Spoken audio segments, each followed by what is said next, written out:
Line শাকারতুম লাযীদান্নাকুম, আল্লাহ চক্ষু দিয়েছেন, এর শুকরিয়া হলো এটা দিয়ে কোনো সিনেমা না দেখা। এই নিয়ামতকে আল্লাহকে অসন্তুষ্ট করার কাজে ইউজ না করা, আল্লাহর মনে কষ্ট দেওয়ার কাজে ব্যবহার না করা। এ কান আল্লাহ দিয়েছেন, এর শুকরিয়া হলো কোরআন শোনা, ওয়াজ শোনা, খুতবা শোনা। এটা দিয়ে অমুক শিল্পী তমুক শিল্পীর গান শুনে আল্লাহর মনে কষ্ট দিবা, যে আল্লাহ তোমাকে কানটা দিয়েছেন, লক্ষ লক্ষ মাইক্রোফোন, শব্দ ক্যাচ করার মতো এমন প্রযুক্তি দিয়েছেন, পৃথিবীর সমস্ত শত লক্ষ কোটি আওয়াজ সে পার্থক্য করে করে বুঝতে পারে এটা কার আওয়াজ, কিসের আওয়াজ, কোন প্রাণীর আওয়াজ, কোন মানুষের আওয়াজ। কে দিয়েছেন? সে আল্লাহ তাআলা দিয়েছেন। যৌবনের শুকরিয়া হলো এটাকে মসজিদে কাটাও, এটাকে আল্লাহর ইবাদতে কাটাও, সালাতে কাটাও, সিয়ামে কাটাও। আশাবুন নাশা ফি ইবাদাতিল্লাহ, ওই তরুণ আল্লাহর ইবাদত করতে করতে যে তারুণ্যে পদার্পণ করেছে, আর সে ছায়া, তাকে আল্লাহ ছায়া দিবেন কিয়ামতের ময়দানে।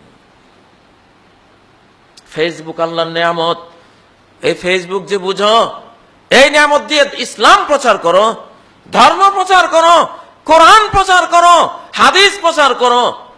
আল্লাহ তোমাকে একটা ফেসবুক দিয়েছেন, ঘরে বসে শত কোটি মানুষের কাছে ইসলামের দাওয়াত পৌঁছে দিতে পারছো, তুমি ব্যবহার করো। ইন্টারনেট একটা নিয়ামত তোমাকে দিয়েছি, সারাদিন বসে বসে কোথায় কোন মেয়ে কিভাবে উলঙ্গপনা করে আছে, তুমি সেই গজবের কাজে এই নিয়ামতকে কেন ব্যবহার করছো? ওই ইন্টারনেট তোমার যৌবনও খেয়ে ফেলবে যদি গজবের কাজে ইউজ করো। চোখের জ্যোতিও হারিয়ে ফেলবে, তারুণ্য হারিয়ে ফেলবে। দৃষ্টির মাধ্যমে তারুণ্য ক্ষয় হয়, যৌবন ক্ষয় হয়। সারাদিন সারাক্ষণ দেখতে দেখতে দেখতে পরে পাগল হয়ে যায়, পরে আত্মহত্যা করে। আল্লাহর অভিশাপ তোমার উপরে পড়েছে, এই জন্য শেষ আত্মহত্যা করবা। এত ছবি দেখার ক্ষমতা তো তোমার নাই, এত অনন্ত যৌবন তো তোমার নাই যে 12-13 ঘন্টা শুধু এইসব ছবি দেখবা। এটা ডিপ্রেশন আনবেই। তোমার পাওয়ার ক্ষমতা আছে, বৈধ তারুণ্য ইউজ করতে পারো আধা ঘন্টা 1 ঘন্টা, তুমি সারা রাত বসে বসে দেখে শেষমেশ বলবো যে আর ভালোই লাগে না। এখন একটা হত্যা বের হয়েছে, কতলুর রহমা, দয়া মায়ার হত্যা। পশ্চিমা পার্লামেন্টে এরকম হত্যাকাণ্ড বৈধ করে রাখছে। রোগী গিয়ে বলবে, ডিপ্রেশনের রোগী, ডাক্তার সাহেব আমার ভালো লাগছে না, একটা ইঞ্জেকশন দিয়ে মেরে ফেলেন। তো একটা ইঞ্জেকশন দিয়ে মেরে ফেলবে। এটা হলো মার্সি হত্যাকাণ্ড, এটা আইনত বৈধ। পশ্চিমা বিশ্বে এখন আত্মহত্যাকে বৈধতা দেওয়া হয়েছে। কি করবে? বাঁচাতে পারছি না, বাঁচাবি কেমনে?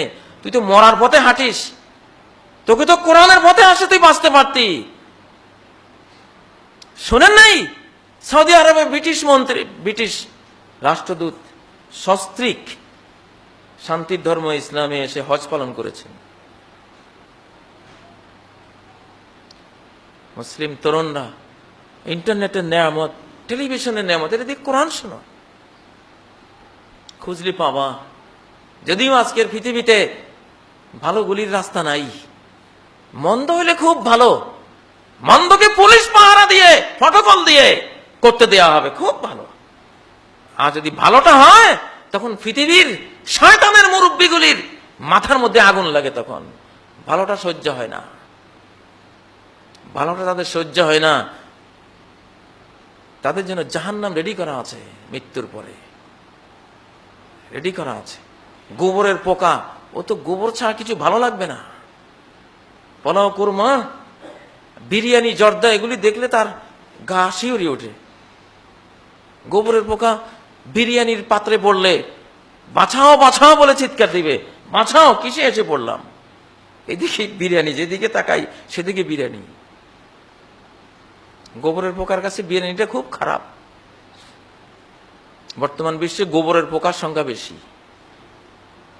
পৃথিবীর বহু বহু রাষ্ট্রে এখন গোবরের পোকাধর্মী মানুষের সংখ্যা এত বেশি হয়েছে, ভালোটা সহ্য হয় না তাদের। কিন্তু আল্লাহ সহ্য করাবেন ইনশাআল্লাহ। ভালো আসবে, আল্লাহ মানুষকে শান্তি দেবেন, আল্লাহ মানুষকে জান্নাতের পথ দেখাবেন, মানুষকে মনুষ্যত্বের রাস্তা আল্লাহ দেখাবেন ইনশাআল্লাহ। বালোটা রুখে যাবে না। যুগে যুগে